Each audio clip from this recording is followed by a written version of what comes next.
Hi, welcome to Fitzgerald. I'm Tony O'Brien. I'm with Fitzgerald Automall Subaru Hyundai in Gaithersburg, Maryland. I'm here now because we're talking about the trade appraisal process, which is a very important part of the buying a car, or sometimes people will also just want to sell us their car, and then so we have to have a good appraisal. The appraisal process has actually two things going on. One is a mechanical part of the process, and one is selling the deal to the customer. The mechanical process generally starts off at some point. The customer indicates that they want to trade or sell us their car, and that might be a good time to say, well, sir, would you like me to have it appraised for you and give you a value? When they say yes, the next thing is to ask for the registration of the car. Generally it's in the car, so go with the customer to the car and look at the car while the customer is looking for the registration. Some of the things you want to look at is outside and inside the car, and if you happen to notice a blemish in the paint or a little nick on the bumper, you might just quietly and subtly point that out to the customer. Sometimes they don't drive this car themselves, or they might have forgotten that they had that accident or that little nick later, or it might be inconsequential to them. After that, you of course check the mileage of the car. It's very important that you get the exact mileage in the car, because the good thing about Fitzgerald appraisal is they're good for 7 days or 250 miles. We don't have to tell the customer, this is your deal today. If you don't buy the car today, if you don't trade today, you're not going to get this figure. Instead, we say, look, you got a week to think about it if you want, or go see if your son wants the car, or you're welcome to do business today. So we go back inside and we approach our computer or iPad or whatever you're going to use to do the transaction. Make sure you have a visit already in the showroom on the customer. You should have done that already. And then you go down the screen on the computer and look for trade appraisal and click that in. And the next thing you do is you want to make sure you put the proper VIN in the computer. If the proper VIN comes in the computer, it should start to populate slightly, and then you want to continue answering the questions on the appraisal pad. Besides, it may ask you about the engine, it may ask you about several other questions like, has the vehicle ever been in an accident? Have you, things like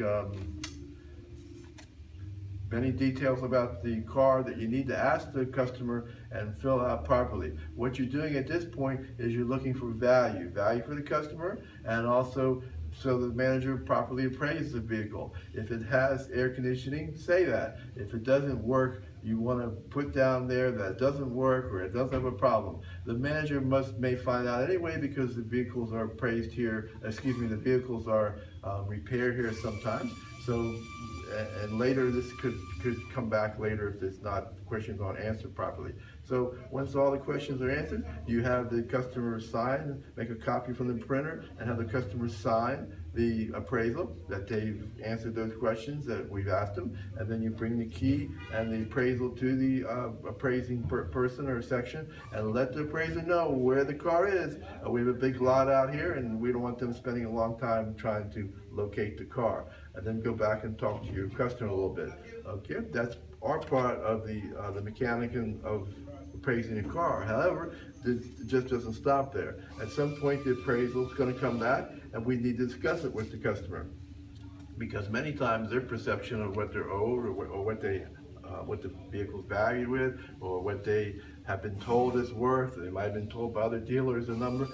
We have to defend our number. Well, the good thing is we give it to them in writing, and if you notice the thing that we're giving them in writing, the piece of paper in writing, is going to have different values on it. It's going to have a black book value, it's going to have a Kelly blue book value, it's going to have an auction report, and it's going to have some deductions that we noticed on the car, or that actually agreed with the customer, because they probably told us these things already, and then we'll have our value of the car.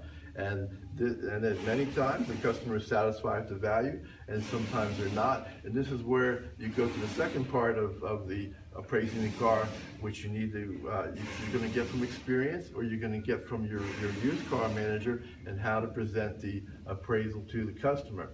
For example, if the customer doesn't like the appraisal or is concerned about it, well, you can point out to them, well, you're also going to get, if it's a rolling tag on the car, you're also going to get a tax credit at the time of sale, so that you actually have two values there.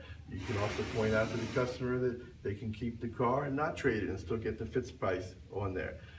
So this is part of all part of the appraisal process. And thank you and good luck.